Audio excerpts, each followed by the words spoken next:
Me llamo Isabel Ramírez. Tengo 67 años. Durante más de 40 trabajé en un banco de Toledo, revisando contratos, comprobando firmas, cuidando que los números siempre cuadraran. Pensaba que esa disciplina, esa mirada detallista que aprendí en el trabajo, me protegería para siempre de cualquier engaño. Pensaba que mi vida ya había pasado por todo, la juventud junto a Antonio, mi esposo, la crianza de Ricardo, nuestro único hijo, y luego la viudez silenciosa, con mis rosas en el jardín como compañía fiel. Pero lo que viví aquella tarde, al volver del hospital, fue algo que jamás habría imaginado. Ni en mis peores pesadillas. Había pasado una semana entera ingresada. Una cirugía de cadera complicada, 3 días de fiebre que me hicieron delirar, noches en las que apenas podía dormir por el olor constante a desinfectante. El alta médica la recibí en un papel arrugado que llevaba en el bolsillo de la chaqueta. El médico me recomendó reposo, nada de esfuerzos. Yo solo pensaba en volver a casa. A mi casa. El taxi avanzaba despacio por las calles conocidas del barrio. Reconocía los muros de piedra, las fachadas encaladas, los árboles que Antonio y yo habíamos visto crecer durante 30 años. El corazón me latía fuerte. Al fin, después de esos días interminables, volvería a cruzar el umbral que tanto significaba para mí. Recuerdo que el chofer me preguntó, al detenerse: ¿Le ayudo con la maleta, señora? Asentí, apoyándome en mi bastón. Solo hasta la puerta, por favor. El aire fresco de Toledo me golpeó el rostro. Olía a tierra húmeda, a pan recién hecho de la panadería de la esquina. Era la vida de siempre, esperándome. O eso creía yo. La puerta principal estaba cerrada, como de costumbre. Pensé que Ricardo, mi hijo, estaría dentro, esperándome con un abrazo. Le había avisado de mi llegada esa misma mañana. Pero la puerta se abrió antes de que yo pusiera la llave en la cerradura. Y allí estaba él. Ricardo. Mi niño. Mi único hijo. Solo que no lo reconocí en ese instante. Había algo en su rostro, en la rigidez de sus labios, en la frialdad de sus ojos. No era el mismo muchacho que Antonio y yo criamos con esfuerzo. Mamá, dijo, con voz seca. Todo cambió mientras estabas en el hospital. Esta casa ya no es tuya. La entregué a la familia de Verónica. Sentí un frío recorrerme entera. El bastón tembló en mi mano. No entendía esas palabras. No podían salir de su boca. No de él. ¿Qué estás diciendo, Ricardo? Logré balbucear. Él no se apartó. No intentó abrazarme. Se quedó firme, bloqueando la entrada con su cuerpo. Y su mirada me atravesó como una cuchilla. El chofer, incómodo, dejó la maleta a mi lado. Yo quería pedirle que no se marchara, que no me dejara sola en medio de aquella escena absurda. Pero las palabras se me quedaron atascadas en la garganta. Miré por encima de su hombro. Y entonces vi lo que nunca olvidaré. En la sala de estar, ocupando el sofá de Antonio, estaban Ramón Ortega y Claudia, los padres de Verónica. Ramón, con su porte altivo, el cabello plateado peinado hacia atrás, parecía dueño de todo. Claudia, con su expresión de juicio permanente, observaba la estancia como quien inspecciona una propiedad recién comprada. Se movían allí dentro con la naturalidad de quien se siente en su casa. En mi casa. Y junto a ellos, de pie, Verónica. Rubia, impecable, con una sonrisa apenas contenida. Llevaba puestos unos pendientes de esmeralda que reconocí al instante. Los míos. El regalo que Antonio me hizo en nuestro 25º aniversario. Un regalo que guardé como un tesoro. Ahora brillaban en las orejas de mi nuera. El corazón me dio un vuelco. Ricardo, volví a susurrar. Esto es absurdo. Déjame entrar. Esta es mi casa. Él negó con la cabeza. Los documentos están firmados. Ya no tienes nada que reclamar. Me faltó el aire. Documentos. Firmados. Yo sabía lo que significaba esa palabra. Me pasé la vida entera revisando contratos. ¿Firmados por quién? Por mí, no. De pronto recordé. Antes de la operación, Ricardo me llevó unos papeles. Me dijo que eran autorizaciones médicas, por si había complicaciones. Yo estaba nerviosa, con miedo al quirófano. Firmé sin mirar demasiado. Confié en mi hijo. Confié a ciegas. Y ahora comprendía. Me había engañado. No lo acepto, dije con firmeza, apretando el bastón. Déjame pasar. Ricardo endureció el rostro. No vuelvas a aparecer aquí. Te enviaremos tus cosas. La decisión es definitiva. Detrás de él, Verónica dio un paso adelante. Su voz era suave, pero falsa como el azúcar quemado. Isabel, ya hemos guardado tus pertenencias. Están en cajas en el garaje. Podemos mandarlas a donde quieras. No pude evitar clavar la mirada en sus pendientes verdes. Era como si Antonio me hablara desde allí. Como si me dijera, defiéndete, Isabel. No te dejes pisotear. Claudia cruzó los brazos. Lo lamento que haya llegado a esto, dijo, sin sonar arrepentida. Pero Ricardo fue claro. Esta casa ya no es tuya. Yo sentí que el mundo se derrumbaba. Todo lo que Antonio y yo construimos durante 3 décadas. Las paredes pintadas con nuestras manos. Las rosas plantadas en primavera. El patio donde Ricardo aprendió a andar en bicicleta. Todo. En un instante, me lo arrancaban. No lloré. No supliqué. Algo dentro de mí se rompió, sí, pero no de la forma que ellos esperaban. Me invadió una calma extraña. Una claridad helada. Miré a mi hijo, de pie, convertido en un extraño con su mismo rostro. Y dije despacio, con voz firme. Disfrutadlo. Me giré, apoyada en mi bastón, y avancé hacia el taxi que aún me esperaba. Cada paso me dolía, no solo en la cadera recién operada, sino en el alma. Pero también, con cada paso, sentía que algo nuevo nacía en mí. Una determinación que hacía años no recordaba. En silencio, subí al coche. El chofer me miró de reojo.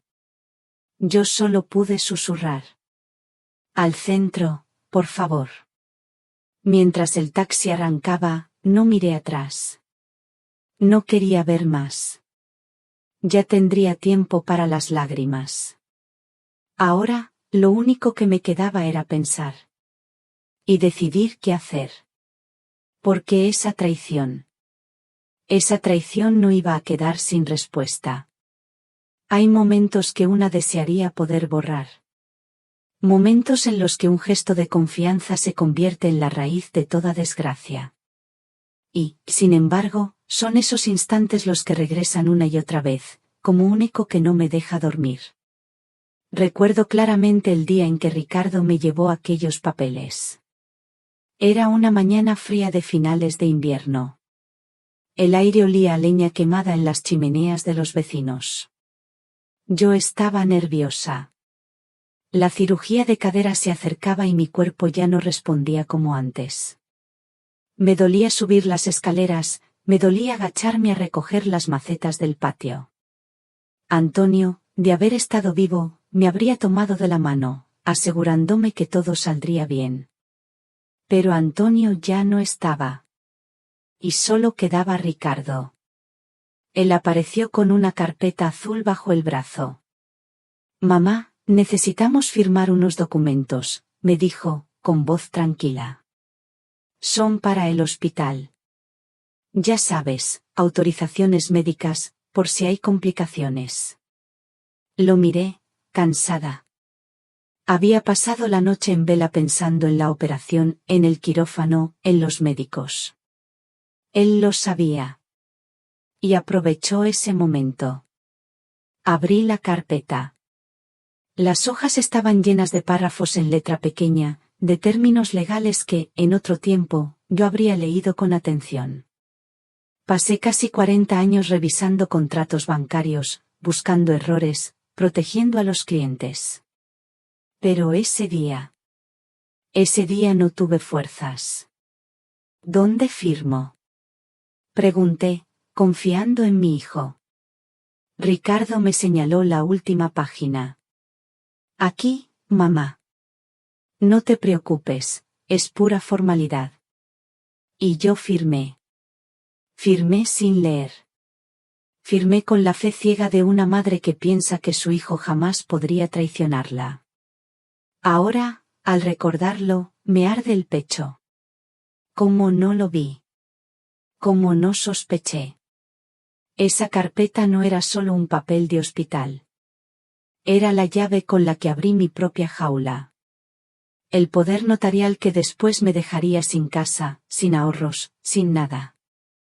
Me siento ingenua, ridícula. Una mujer que pasó la vida desconfiando de cada cláusula, cada número, cada contrato. Y que, al final, se dejó engañar por la persona en la que más confiaba. Mi propio hijo. No fue el único detalle que debería haberme hecho pensar. Verónica, desde que entró en nuestra familia, siempre tuvo un brillo extraño en la mirada cuando hablábamos de dinero. Recuerdo una tarde, en la mesa del comedor, mientras yo servía un guiso de lentejas. Ella me preguntó, con un tono inocente que no engañaba a nadie. Isabel, ¿y usted tiene cuentas de inversión todavía? Me sorprendió la pregunta. No era común que una nuera preguntara esas cosas. Sonreí para disimular y respondí. Tengo lo necesario para estar tranquila. Nada más. Ella asintió, pero sus ojos brillaron como si hubiera obtenido una información valiosa. Y ahora entiendo. Desde hacía tiempo, observaba. Esperaba. Antonio nunca habría permitido esto. Él era meticuloso. Recuerdo cómo revisaba las facturas de la luz, cómo calculaba hasta el último céntimo cuando íbamos al mercado. Era un hombre sencillo, pero con un sentido de justicia inquebrantable. La casa fue nuestro sueño compartido. 30 años de esfuerzo. Paredes pintadas con nuestras manos, baldosas colocadas entre risas, un techo bajo el cual creció nuestro hijo. Cada rincón guardaba una historia. Antonio siempre decía: esta casa es nuestro legado para Ricardo. Jamás imaginó que ese legado se volvería un arma en mi contra. El día que firmé la carpeta azul, recuerdo que después me senté junto a la ventana del salón. El sol de invierno entraba tímido, iluminando el polvo en suspensión. Pensé en Antonio. En cómo habría sabido leer entre líneas. En cómo yo, sin él, me había quedado más vulnerable de lo que quería admitir. Ricardo me acarició el hombro y me dijo: no te preocupes, mamá. Yo me encargo de todo. Esas palabras me dieron paz en el momento. Pero ahora, al recordarlas, me parecen veneno. La dulzura en su voz ocultaba el cálculo frío de quien prepara un movimiento. El día siguiente, Verónica pasó por casa. Llevaba un abrigo caro, uno de esos que presume sin necesidad de palabras. Se acercó a mí, con una sonrisa fingida, comentó: debe ser un alivio que Ricardo maneje los papeles. Usted no debería preocuparse por esas cosas a su edad.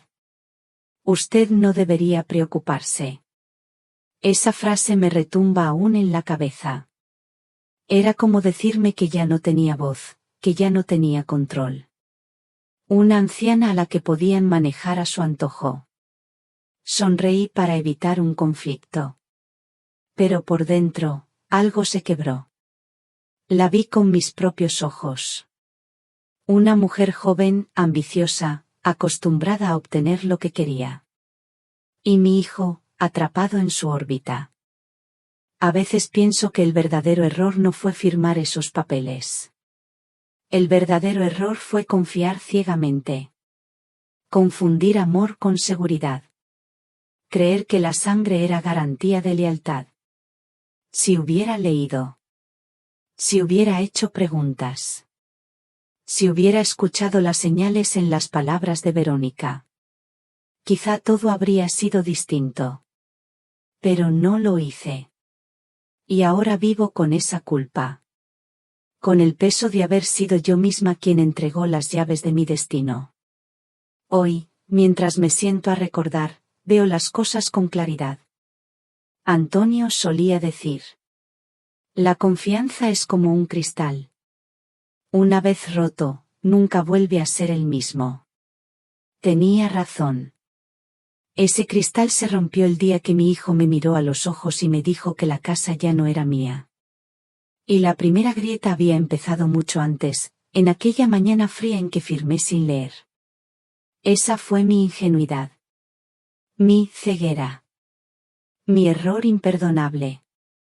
Y ahora, mientras el recuerdo me quema por dentro, solo me queda aceptar la lección más dura de mi vida. Que incluso los lazos más sagrados pueden torcerse cuando entra en juego la ambición.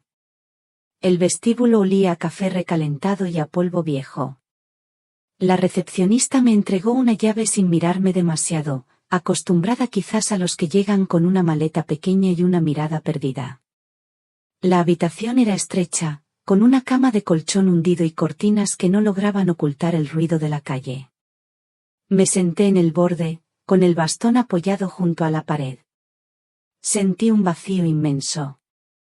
La casa donde había vivido 30 años estaba a tan solo unos minutos de allí, iluminada, habitada ahora por extraños. Desde la ventana del hotel, podía distinguir, a lo lejos, un resplandor que venía de mi calle. Imaginé las luces encendidas de mi salón, las risas de Verónica, la voz de Ricardo mezclada con la de sus suegros. Y en mi pecho, la herida se abrió aún más. Era como si me hubieran arrancado no solo un techo, sino mi propia historia. Saqué el teléfono de mi bolso. Lo sostuve un momento entre las manos, dudando. No me gusta pedir ayuda. Toda la vida me consideré fuerte, autosuficiente. Pero esa noche, la soledad me pesaba como nunca. Busqué un nombre en mi lista de contactos: Gloria Morales. Gloria y yo nos conocimos en la universidad, hace más de 40 años. Ella se convirtió en abogada, una de las mejores que he conocido. Siempre brillante, siempre directa. Nos manteníamos en contacto, aunque la vida nos había llevado por caminos distintos, yo en Toledo, ella en Madrid. Marqué su número. La voz me temblaba cuando habló al otro lado. ¿Isabel? ¡Qué sorpresa a estas horas! Tragué saliva. Gloria, necesito tu ayuda. Me lo han quitado todo. Hubo un silencio breve, denso. Después, su tono se volvió firme. Cuéntamelo. Las palabras se atropellaron en mi boca. Le conté lo del hospital, la carpeta azul, el poder notarial. Le conté cómo Ricardo me cerró la puerta, cómo Verónica lucía mis pendientes, cómo sus padres se instalaron en mi salón como si fuera suyo. Gloria escuchó sin interrumpir, solo de vez en cuando soltaba un suspiro contenido. Cuando terminé, hubo un silencio largo, hasta que su voz sonó con esa seguridad que siempre había envidiado de ella. Aguanta, Isabel. Mañana estaré en Toledo. No estás sola. Colgué el teléfono y apoyé la frente contra la ventana fría. Por primera vez en esa noche interminable, sentí una chispa de alivio. No era la solución, aún no. Pero era un inicio. Había alguien a mi lado. Alguien que sabía cómo luchar. Miré hacia el horizonte. Las murallas antiguas de Toledo se recortaban contra el cielo oscuro. Pensé en Antonio, en todo lo que habíamos construido juntos, en cómo nunca habría imaginado que su hijo me haría esto. Una lágrima rodó por mi mejilla, pero no era solo de dolor. Era también de determinación. La habitación era modesta, casi pobre. Pero allí, en ese hotel barato, algo cambió dentro de mí. Ya no era únicamente una madre traicionada. Empezaba a ser una mujer que buscaba justicia. Lo que me habían arrebatado no era solo ladrillos y cuentas bancarias. Era mi dignidad. Y esa, prometí en silencio, no la dejaría en manos de nadie. Siempre había sido así, incluso en la universidad, elegante, segura, con una mirada que parecía atravesar las cosas. La recibí en el pequeño hotel donde me hospedaba. Nos abrazamos fuerte, como dos mujeres que saben que los años y la distancia no borran lo esencial. Me preguntó cómo me sentía. Cansada, confundida, pero también con rabia, le respondí. Nos sentamos en la mesa estrecha de la habitación. Saqué de mi bolso los papeles arrugados que todavía llevaba conmigo, los documentos de alta del hospital, el poder notarial que Ricardo me había hecho firmar antes de la cirugía. Gloria los extendió sobre la mesa, con calma, como si estuviera diseccionando un caso en el tribunal. Isabel, esto no es solo una traición familiar. Aquí hay algo más grande. Su voz era firme, casi fría, pero yo la conocía, detrás de esa calma, hervía la indignación. Me pidió que le contara todo, desde el principio. Relaté cómo Ricardo había llegado al hospital con una carpeta azul, como yo, débil y asustada por la operación, firmé sin leer. Le hablé de Verónica, de sus padres, de cómo los encontré cómodamente instalados en mi salón, como si siempre hubieran sido los dueños. Gloria me escuchaba en silencio, tomando notas en un cuaderno. De vez en cuando alzaba una ceja, como si una pieza del rompecabezas encajara. Cuando terminé, suspiró hondo y sacó su propio maletín. De dentro, extrajo una carpeta llena de documentos impresos. Estuve investigando durante el viaje, me dijo. Tenía una corazonada. Y parece que no me equivoqué. Extendió sobre la mesa varios folios con sellos registrales. Eran escrituras de propiedad. Mira, Isabel. Los Ortega no son simples suegros ambiciosos. Son promotores inmobiliarios. Han estado comprando casas en tu barrio desde hace meses. 3, para ser exactos. Y la tuya, es la pieza clave. Sentí un escalofrío. ¿La pieza clave? Gloria asintió. Tu casa está justo en el centro de la manzana. Quieren convertir toda la zona en un proyecto de uso mixto, locales comerciales y apartamentos de lujo. Pero para eso necesitaban tu propiedad.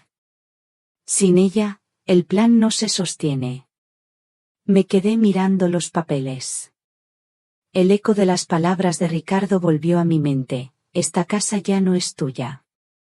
Ahora entendía que no era un simple capricho familiar. Era un negocio calculado, una operación fría. Gloria pasó a la siguiente hoja. Hay algo peor. Revisa esto. Eran extractos de mis cuentas de inversión. Reconocí el logotipo de mi banco. Al principio pensé que era un error. Pero no.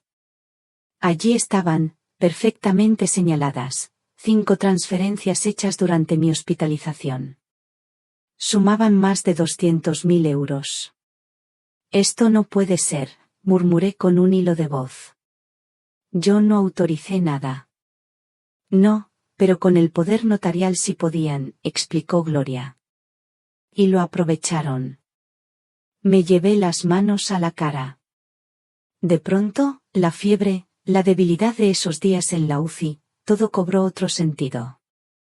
Mientras yo luchaba por recuperarme, ellos vaciaban mis cuentas, preparando el terreno para su plan. Gloria cerró el maletín con un gesto decidido. Esto ya no es solo un asunto privado, Isabel. Estamos hablando de fraude, abuso de mayores y blanqueo de capitales. He contactado con un colega de la Unidad de Delitos Económicos de la Guardia Civil.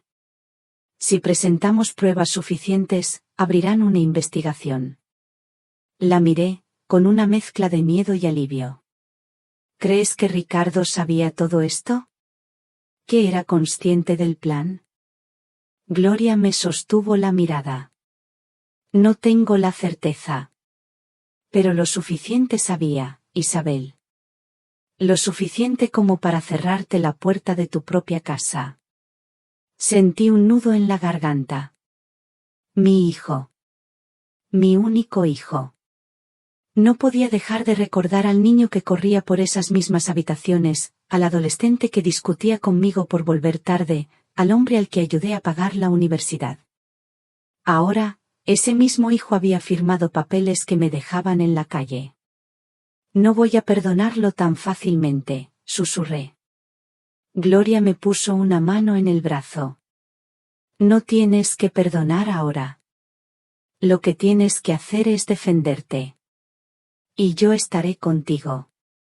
Aquella tarde, en esa habitación barata de hotel, dejamos de ser dos viejas amigas que se reencontraban. Nos convertimos en socias de una lucha. Yo, la mujer que había perdido su hogar y sus ahorros. Ella, la abogada que sabía leer entre líneas y que no temía enfrentarse a tiburones inmobiliarios. La oscuridad del plan Ortega se hacía cada vez más clara. Y en ese descubrimiento doloroso, nació en mí algo nuevo. El deseo de pelear. Necesitamos pruebas directas, Isabel, dijo ella al fin. Documentos, grabaciones, cualquier cosa que muestre cómo los Ortega están moviendo tu dinero y tu casa en este esquema. Sin eso, solo son sospechas. La miré cansada, apoyando el bastón contra la pared. ¿Y cómo vamos a conseguirlo? No me dejan ni acercarme. Gloria cerró los ojos un segundo, como midiendo el riesgo de lo que iba a proponer. Tú conoces esa casa mejor que nadie. Siempre hay un rincón olvidado, una puerta mal cerrada. Sonreí con amargura. La puerta trasera de la cocina. Ricardo la usaba de adolescente para entrar después de las fiestas. Creía que yo no lo sabía, pero yo siempre lo escuchaba. Gloria levantó la vista, seria. Esa es tu oportunidad. No lo pienses como una intrusión, es tu casa. Y necesitamos entrar. Esa noche me temblaban las manos. No por la cadera, que aún dolía, sino por la decisión que acababa de tomar. Nunca en mi vida había hecho algo prohibido. Siempre había sido la mujer correcta, la empleada de banco que seguía las reglas, la madre que enseñaba a su hijo a no mentir. Pero esa noche crucé una línea invisible. Gloria me acompañó hasta la esquina de la calle, y desde allí avancé sola. La luna iluminaba débilmente las fachadas. Reconocía cada piedra, cada árbol. Había caminado por esas aceras miles de veces, pero ahora me parecían ajenas, casi hostiles. Mi corazón golpeaba en el pecho cuando vi la silueta de mi casa. La ventana del salón estaba encendida. Avancé pegada a las sombras, hasta llegar al portón lateral. La cerradura era la misma de siempre. Mis dedos, torpes de nervios, giraron la llave que aún llevaba en el llavero. Y el clic metálico me devolvió un destello de poder. Entré despacio. El aire olía distinto. Había perfumes que no eran míos, un ligero aroma a tabaco de Ramón, restos de comida recalentada. Todo me resultaba extraño en el lugar que había sido mi refugio. Me deslicé hacia el pasillo, siguiendo las voces que llegaban desde mi despacho. Me detuve justo antes de la puerta entreabierta. Era la voz de Ramón Ortega, grave, segura. Con la escritura de esta casa en nuestro poder, el resto del vecindario caerá pronto. Los Wilson ya no son un obstáculo. Otra voz lo interrumpió. La reconocí enseguida. Verónica. Hay que cerrar con los Martínez antes de fin de mes.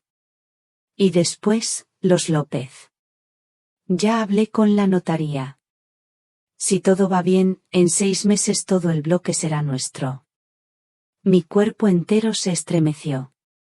Estaban planeando vender no solo mi casa, sino todo el barrio. Mi barrio. Saqué el móvil del bolsillo, activé la grabadora. Me sentía torpe, como si todos los ruidos fueran demasiado fuertes. El bastón golpeó suavemente el suelo, y contuve la respiración temiendo que me descubrieran. Dentro, Ramón siguió hablando. Con la recalificación del ayuntamiento, el valor se triplica. Nadie podrá detenernos. Y Ricardo. Ricardo seguirá de nuestro lado, aunque tenga dudas. Escuchar el nombre de mi hijo me desgarró. Quise irrumpir, gritar, pedirle explicaciones. Pero me contuve. No era el momento. La conversación continuó unos minutos más, suficiente para confirmar todo. Guardé el móvil contra el pecho, temblando. Aquella grabación era la primera prueba real de lo que estaba ocurriendo. Retrocedí paso a paso hasta la puerta trasera. Cada crujido del suelo me parecía un trueno. Cuando por fin salí al jardín, sentí el aire frío de la noche como un alivio brutal. Me alejé con el corazón desbocado, pero con algo nuevo en la sangre, una chispa de fuerza que hacía mucho no sentía. Cuando volví a encontrarme con Gloria, le mostré el móvil. Tenemos la primera prueba, susurré.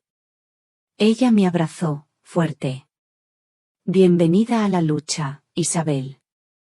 Aquella noche, en medio de las sombras de Toledo, comprendí algo. Ya no era solo la mujer expulsada de su propia casa. Ahora era alguien que empezaba a contraatacar. El edificio, sobrio, de paredes color beige y pasillos austeros, me imponía. Nunca pensé que algún día cruzaría esa puerta no como ciudadana tranquila, sino como víctima que buscaba justicia. Un guardia joven nos pidió esperar. Pasaron minutos que me parecieron eternos, hasta que una voz firme nos llamó. Señora Ramírez, señora Morales, por aquí. El hombre que nos recibió era el capitán Luis Herrera. Canoso, con arrugas marcadas alrededor de los ojos, transmitía la calma de quien ha visto demasiado en la vida. Me invitó a sentarme frente a su escritorio. Gloria habló con su tono profesional.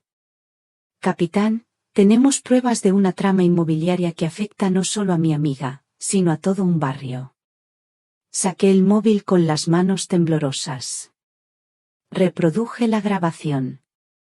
La voz de Ramón Ortega llenó la oficina. Con la escritura de esta casa en nuestro poder, el resto del vecindario caerá pronto. El capitán escuchó sin interrumpir. Solo al final levantó la mirada. Esto es serio. Muy serio. Pero necesitamos más que una conversación. Necesitamos documentos, movimientos de dinero, firmas. Asentí despacio. Sabía que el camino sería largo. Al salir de la comandancia, el aire frío de la calle me golpeó en la cara. Sentí una mezcla de alivio y de miedo. Había dado un paso que no tenía vuelta atrás. Gloria me tocó el brazo. Isabel, hoy hemos abierto la puerta correcta. Ahora hay que sostenerla. Caminamos en silencio hasta el hotel. Esa noche, mientras revisaba mis pertenencias, encontré los informes médicos que aún guardaba en la carpeta del hospital. Los miré con ojos distintos. Algo no encajaba. La fecha de alta estaba corregida a mano. Las dosis de antibióticos variaban en cada hoja. Me recorrió un escalofrío. Al día siguiente volví al hospital, fingiendo que solo quería pedir copias de mis análisis. Una enfermera mayor, de gesto amable, reconoció mi cara. Señora Ramírez, usted fue un caso complicado. Su infección se alargó demasiado. La miré fijamente. ¿Demasiado? ¿Qué quiere decir? Ella vaciló. Bajó la voz. Solo le diré que hubo cambios en su tratamiento. Órdenes que no vinieron de sus médicos habituales. Una compañera recibió sugerencias de alguien externo. Yo, no debería hablar más. Sentí que las piernas me fallaban. ¿Alguien quiso que yo me quedara ingresada más tiempo? La enfermera evitó mi mirada, pero su silencio fue suficiente. Esa noche le conté todo a Gloria. Ella escuchó con el ceño fruncido, luego habló con dureza. Esto ya no es solo un fraude económico. Si manipularon tus medicinas, estamos hablando de poner en riesgo tu salud. Incluso tu vida. Me quedé callada mucho tiempo. Recordaba las fiebres, las noches interminables en la UCI, la sensación de que algo no iba bien. Y ahora entendía por qué. El eco de las palabras de mi hijo volvió a golpearme. Todo cambió mientras estabas en el hospital. Sí. Había cambiado porque alguien se aseguró de que yo no pudiera salir de allí a tiempo. Con la voz rota, le dije a Gloria. No puedo permitir que quede impune. No solo me robaron la casa. Intentaron debilitarme para completar su plan. Ella me tomó la mano. Entonces iremos hasta el final, Isabel. No importa lo que cueste. Volvimos a la Guardia Civil con esta nueva información. El capitán Herrera nos escuchó de nuevo, esta vez con el rostro más grave. Si esto se confirma, dijo, la investigación pasa a un nivel distinto. Ya no es solo un delito económico. Asentí, sintiendo que cada palabra era un peso más sobre mis hombros, pero también un motivo para seguir. Aquella noche, en la soledad del hotel, escribí en mi cuaderno. Me arrebataron la confianza. Me arrebataron mi casa. Y casi me arrebatan la salud. Pero no me quitarán la voz. Miré por la ventana hacia las luces lejanas de Toledo. En la oscuridad, por primera vez, ya no me sentí sola. Sentí que la verdad comenzaba a abrirse paso. Nos encontramos en un café pequeño, cerca de la plaza de Zocodover. El lugar estaba lleno de murmullos y tazas tintineando, pero para mí todo sonaba lejano, como si estuviéramos en una burbuja aparte. Ricardo ya estaba allí. No era el hombre seguro de siempre. Se veía cansado, con el rostro demacrado. Cuando me vio, se levantó con torpeza. Mamá, gracias por venir. Me senté frente a él, apoyando mi bastón al costado de la mesa. Durante unos segundos no dije nada. Quería que sintiera el peso de mi silencio. Él bajó la mirada. Yo, nunca quise que esto terminara así. Fue Verónica, fueron sus padres. Me presionaban todo el tiempo. Yo solo quería mantener unida a mi familia. Su excusa me dolió más que cualquier insulto. Lo miré fijo y le pregunté en voz baja, apenas un susurro. ¿Y tu familia de verdad? Yo. Él cerró los ojos, como si mis palabras lo atravesaran. Mamá, no lo entiendes. Yo tenía miedo. Si no les hacía caso, ellos podían destruirme. Sentí que me hervía la sangre. ¿Destruirte? ¿Y qué hiciste conmigo? Me quitaste la casa que tu padre y yo levantamos en 30 años. Me dejaste en la calle después de una operación. Ricardo empezó a llorar en silencio. Sus hombros temblaban, y por un instante vi al niño que alguna vez fue.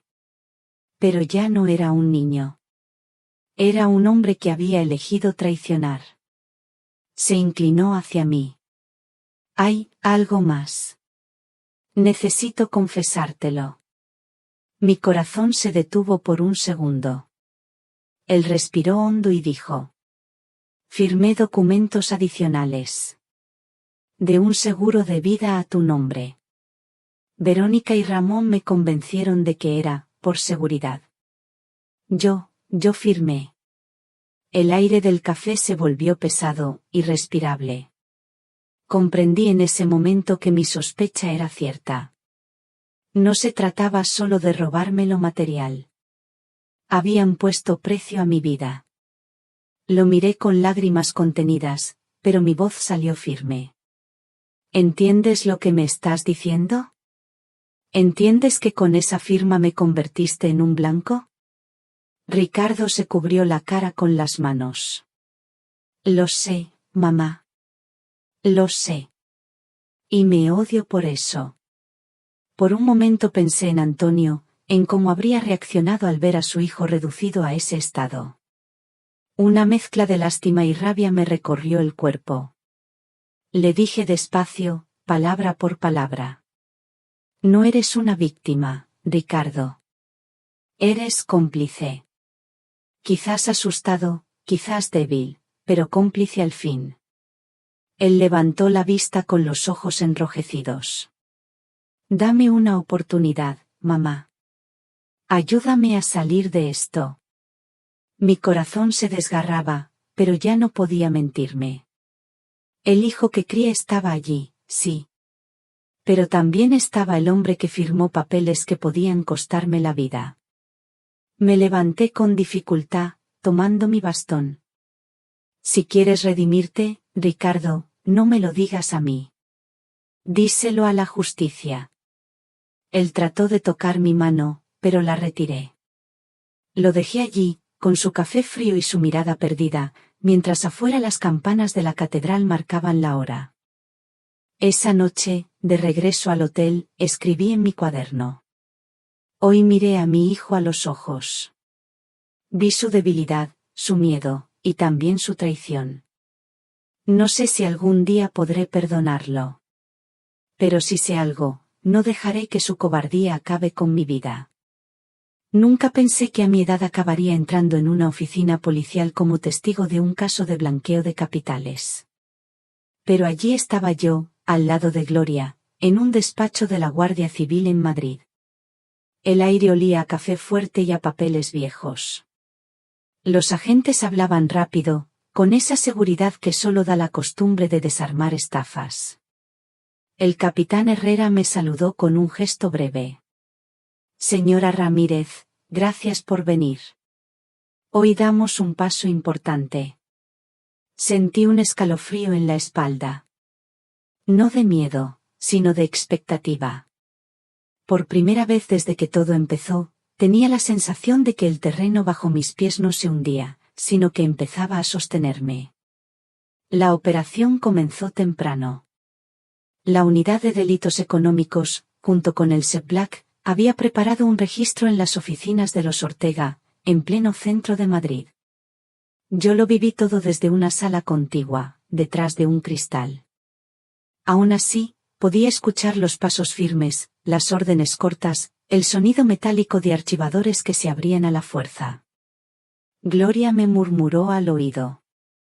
Míralos, Isabel. Así es como se quiebra el poder de quienes creen que todo puede comprarse. Vi cómo precintaban ordenadores, cómo embalaban cajas llenas de documentos. Cada sello rojo que estampaban era como un clavo en el ataúd de esa familia. Horas después, nos condujeron a otra sala. Un agente colocó sobre la mesa varios expedientes recién requisados. Entre ellos, uno me heló la sangre, movimientos bancarios a mi nombre. Eran las transferencias que habían vaciado mis ahorros. El agente señaló con un bolígrafo. Con este dinero iniciaron las primeras compras.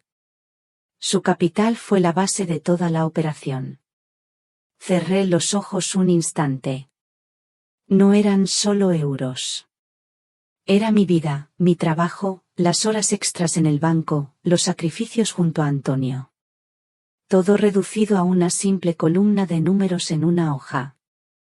Gloria me apretó la mano bajo la mesa. Ya no pueden ocultarlo, susurró. Esto es suficiente para hundirlos. Pero aún había más. Uno de los agentes abrió un contrato grueso, con páginas señaladas por clips.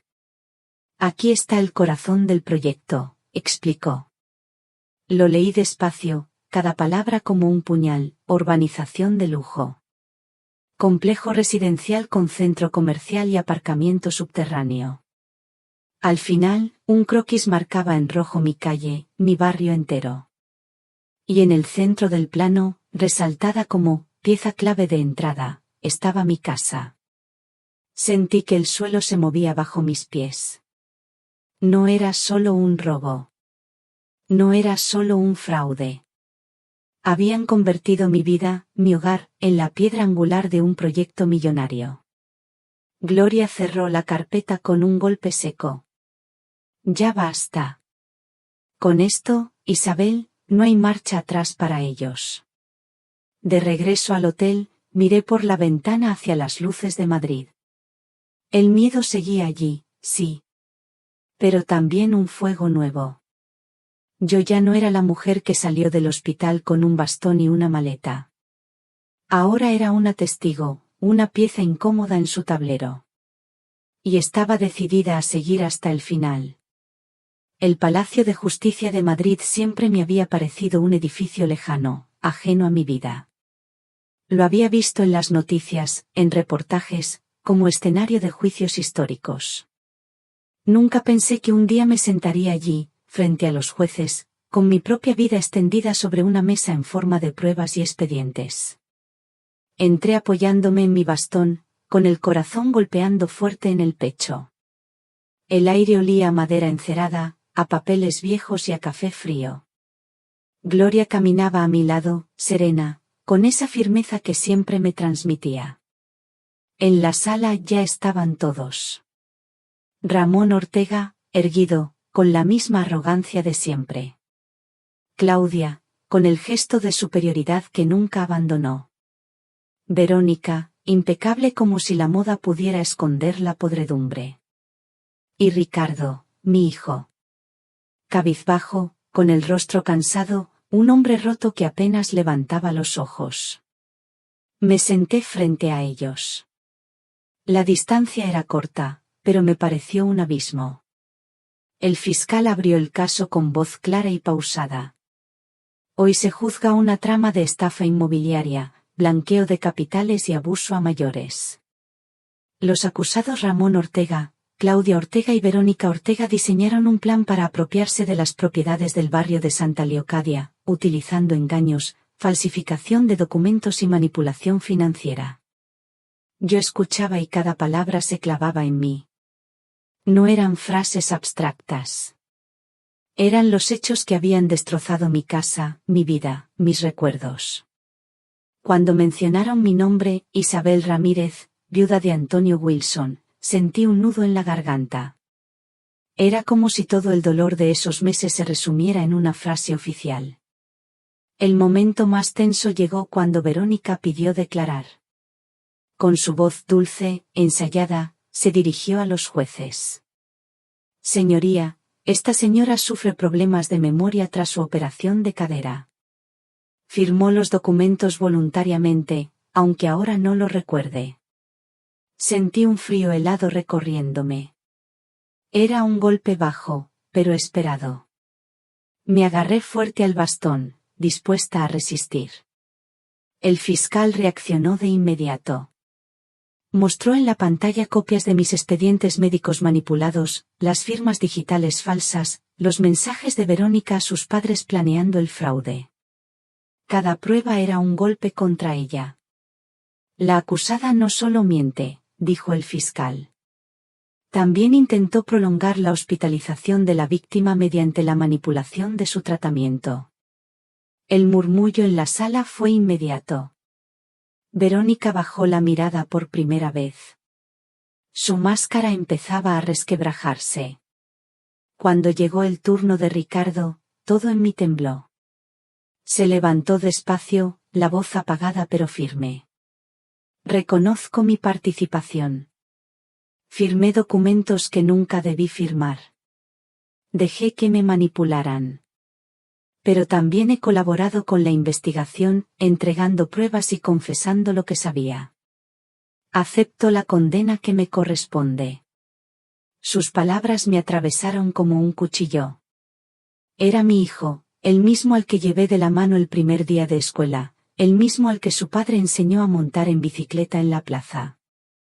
Ahora estaba allí, admitiendo su culpa ante todo el país. No podía aplaudirlo, no podía perdonarlo en ese instante.